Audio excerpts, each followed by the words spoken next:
Terima kasih karena memilih channel ini.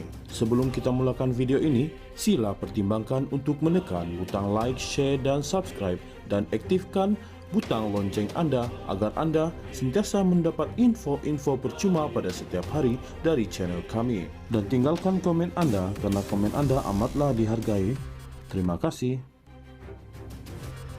Mahkamah Tinggi di sini hari ini diberitahu walaupun mengetahui kewujudan Tita Adendum secara langsung, Tan Sri Ahmad Teriruddin Muhammad Saleh didakwa memilih dengan sengaja mengelirukan Mahkamah Tinggi. Peguam Tan Sri Muhammad Syafi Abdullah yang mewakili Datuk Seri Najib Razak berhujah bahawa bekas peguam negara itu sebaliknya membantah kebenaran semakan kehakiman difailkan pihaknya atas alasan afidavit sokongan berhubung kewujudan Tita terbabit bersifat spekulatif dan berdasarkan keterangan dengan dengar cakap. Kami menyatakan terdapat bukti amat kukuh bahawa beliau mengetahui mengenai Tita Adendum itu. Tita Adendum berkenaan secara jelas dialamatkan kepada Ahmad Teriruddin dengan menyebut nama serta jawatan rasminya sebagai peguam negara ketika itu. Beliau mengetahui mengenai Tita itu dan berusaha menghalangnya. Tanggung jawab untuk berlaku jujur terpakai dengan lebih ketat terhadap Ahmad Teriruddin berbanding orang lain, katanya. Dalam pada itu, Muhammad Syafi memaklumkan bahawa peguam negara kini, Tan Sri Muhammad Dusuki Mokhtar mengakui kewujudan Tita Adendum pada prosiding rayuan semakan kehakiman di Mahkamah Persekutuan. Jika Anda melihat keseluruhan fakta, bukankah ini satu campur tangan terhadap keadilan? Bukankah kebenaran sepatutnya terus diberikan sebaik saja Tita Adendum itu diakui, katanya. Beliau mendakwa bahawa tindakan menghina mahkamah oleh Ahmad Teriruddin bermula seawal atau sebelum 3 April 2024 apabila mengarahkan Peguam Persekutuan SFC untuk membantah semakan kehakiman yang difailkan bekas Perdana Menteri itu. Dengan itu, tindakan ini membayangkan bahawa Tita Adendum tidak wujud walaupun mengetahui bahawa ia adalah satu representasi yang nyata, palsu untuk dikemukakan kepada mahkamah. Pada 4 April 2024, yaitu tarikh pendengaran permohonan kebenaran untuk memulakan semakan kehakiman, responden telah mengarahkan melalui SFC untuk membantah secara lisan terhadap permohonan kebenaran itu, katanya.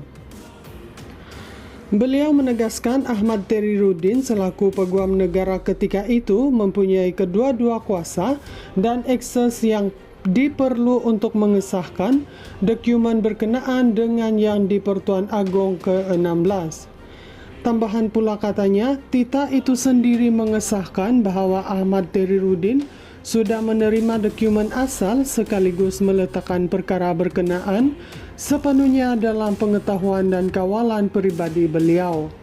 Sebaliknya, Muhammad Syafi berkata, Jabatan Peguam Negara melalui arahan Peguam Negara ketika itu memfailkan satu afidavit pada 3 Januari lalu.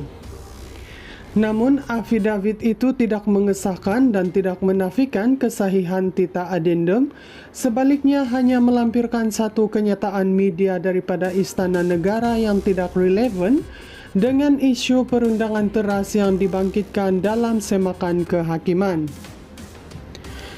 Responden enggan mengambil pendirian muktamad mengenai ketulinan atau kandungan Tita itu, walaupun sebelum ini telah menuntut pemohon mengemukakan bukti sedemikian bagi menyokong permohonan kebenaran, katanya. Muhammad Syafi'i berkata demikian dalam permohonan untuk mendapatkan kebenaran bagi memulakan prosiding menghina mahkamah komitel terhadap Ahmad Teriruddin. Asas permohonan itu ialah salinan Tita Adendum bertarikh 29 Januari tahun lalu yang dikeluarkan oleh Yang di-Pertuan Agong ke-16 telah diserahkan kepada anak Najib, Datuk Muhammad Nizar, yang diperoleh daripada pejabat Sultan Pahang. Tambahan pula melalui sepucuk surat bertarik 4 Januari lalu, Majelis Kesultanan Pahang secara rasmi telah mengesahkan ketulinan dan kesahihan tita adendum terbabit. Sementara itu, Peguam Kanan Persekutuan Samsul Bol Hasan berhujah permohonan kebenaran bagi semakan kehakiman untuk memaksa kerajaan mengesahkan kewujudan tita adendum adalah tidak berasas dan satu penyalahgunaan proses mahkamah. Beliau juga menegaskan hujahan peguam bahwa peguam negara menanggung tanggung jawab untuk berlaku jujur pada peringkat permohonan kebenaran adalah sama sekali tidak tepat. Selepas mendengar hujahan kedua-dua pihak, Hakim Mahkamah Tinggi Elis Lok Yi Ching menetapkan 4 September depan untuk keputusan. Mahkamah Tinggi di sini hari ini diberitahu walaupun mengetahui kewujudan tita adendum secara langsung, Tan Sri Ahmad Teriruddin Muhammad Saleh didakwa memilih dengan sengaja mengelirukan Mahkamah Tinggi. Peguam Tan Sri Muhammad Syafi Abdullah yang mewakili Datuk Seri Najib Razak berhujah bahwa bekas peguam negara itu sebaliknya membantah kebenaran semakan kehakiman difailkan pihaknya atas alasan afidavit sokongan berhubung kewujudan tita terbabit bersifat spekulatif dan berdasarkan keterangan dengan dengar cakap. Kami menyatakan terdapat bukti amat kukuh bahwa beliau mengetahui mengenai tita adendum itu. Tita adendum berkenaan secara jelas dialamatkan kepada Ahmad Teriruddin dengan menyebut nama serta jawatan rasminya sebagai peguam negara ketika itu. Beliau mengetahui mengenai tita itu dan berusaha menghalangnya. Tanggung jawab untuk berlaku jujur terpakai dengan lebih ketat terhadap Ahmad Teriruddin berbanding orang lain, katanya. Dalam pada itu, Muhammad Syafi memaklumkan bahwa peguam negara kini, Tan Sri Muhammad Dusuki Mokhtar mengakui kewujudan tita adendum pada prosiding rayuan semakan kehakiman di Mahkamah Persekutuan.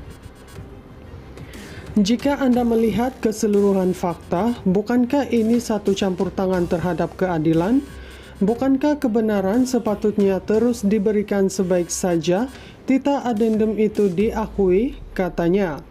Beliau mendakwa bahwa tindakan menghina mahkamah oleh Ahmad Teriruddin bermula seawal atau sebelum 3 April 2024 apabila mengarahkan Peguam Persekutuan SFC untuk membantah semakan kehakiman yang difailkan bekas Perdana Menteri itu.